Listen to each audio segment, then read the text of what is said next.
Bagaimana hukumnya yang tidak jelas? Ya.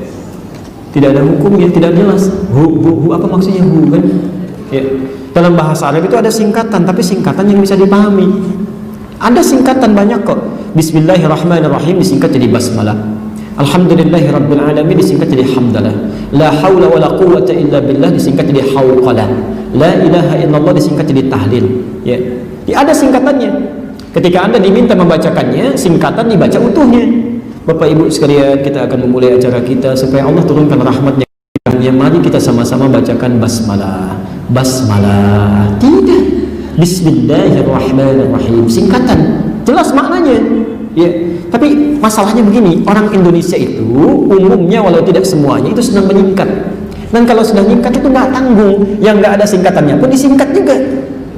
Contoh, kami saat kuliah di Timur Tengah di sana, kalau olahraga misal main bola ya, itu orang Afrika itu sering protes.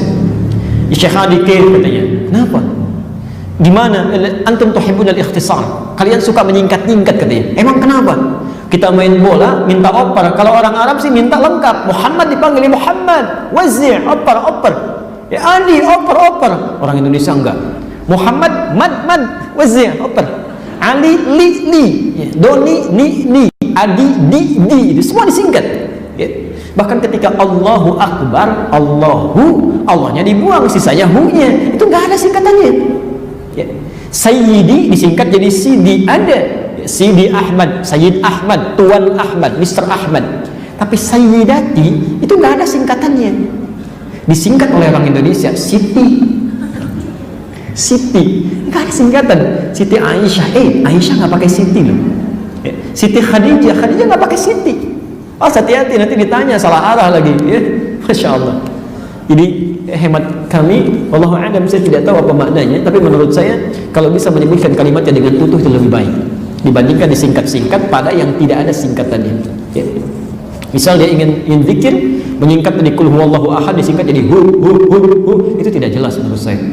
Ya, walaupun Anda paham apa yang dibacakan, tapi nanti menjadi tidak jelas di dalam pandangan orang yang mendengarkannya. Ya, jadi sebaiknya dibacakan dengan baik dan jangan tolong cari alasan. Ya, misalnya biasanya begini, ada orang-orang yang saking diberitahu dengan jelas, saking ingin mempertahankan kebiasaannya, kadang-kadang balik menyalahkan. Anda kan baru belajar, belum paham. Bukan baru belajar, Nabi aja yang paling paham nggak pernah menyingkat begitu. Pernah nggak ada zikir dari Nabi misalnya? Temukan satu hadis saja, jangan banyak-banyak. Ya, jangankan yang sahih, yang palsu aja. Yang palsu ada zikir menggunakan kalimat Allahu disingkat jadi hu. Hu akbar disingkat jadi bar. Misal ada nggak? Satu hadis aja. Kalau ada, saya orang pertama yang akan mengamalkan. Saya orang pertama. Ya. Tapi menurut saya jangankan yang sahih, yang palsu aja nggak ada gitu. Ya, karena pemalsu hadis aja tidak tertarik. Ya. Cukup dulu ya. Kita cukupkan dulu untuk hari ini. Mudah-mudahan Allah. Yang apa namanya, zikir dengan hu itu dilakukan oleh sebagian tarekat. Itu hu itu artinya dia itu maksudnya Allah. Nah, dia dalam arti Allah itu apakah termasuk Asmaul Husna apa bukan? Ulama berbeda pendapat. Sebagian itu berpendapat itu termasuk Asmaul Husna. Kalau sudah termasuk Asmaul Husna berarti ya sah-sah saja menurut yang berzikir dengan itu.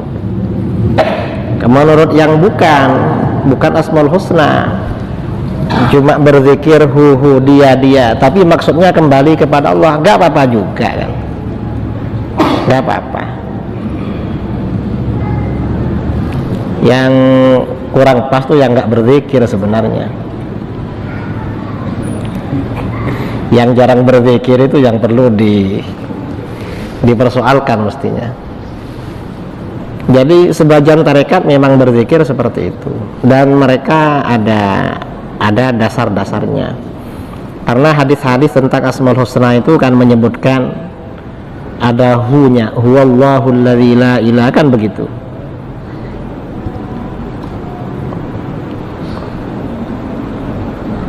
Jadi memang ada huwa, mungkin diambil dari situ.